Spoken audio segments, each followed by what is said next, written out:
ang ginawa ng lalaki, ayaw ng babae ng utang daw. Yun ang kwento nila dyan, ayaw ng utang. Ngayon, tumakbo yung babae, hinabol naman yung kasamahan daw niya, magtropa. Yun daw yung nangyari, ganun nangyari. Pinatay. Pinatay? Oo. Ano daw yun no? Maganda daw yung babae, no? Oo, minsan napasok pa nga sa amin yun, nahihingi ng nahihingi ng tubig binibigyan namin, magkalapit ng bahay namin, dulo sila kami dito sa pinagsalikot-putang. Tagal na yun Dyan siya sa may pansyon. Doon daw pinatay.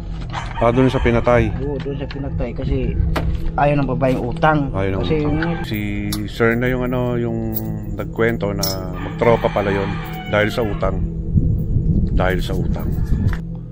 Muli po, ito naman po ulit, nasa harapan nyo si Bram Dakel TV. Meron dito nagpapakitang bata maliit. Marami nakita dito sa area na to. Kailan lang, around 2018 or 2019, meron dito na babae, 18 years old. Maganda raw yung yung babae. Nakatira dito lang din sa sa tabi ng sementeryo. Yun ang titignan natin ngayon kung saan yung spot na nangyari yon, yung at kung saan siya namatay. Marami na rin kasing nakakita sa multo niya.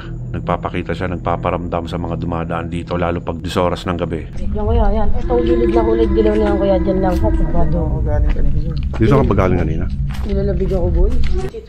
Dito pa sa gilid po sa kabila po niyan. Lagpas na ko. Yan po. Dito? Natagpuan ang bangkay ni Shaina Dean sa pagitan ng isang nicho at musileo. Nakadapa, wala nang saplot pang ibaba. So guys, ito sabi ng mga tiga dito ng mga kabataan, dito daw natagpuan yung yung bangkay dito sa gilid. Matayo balahibo. Dito daw sa parang chapel may nakikita din yung mga tiga dito na pugot daw na pare. Yan dyan.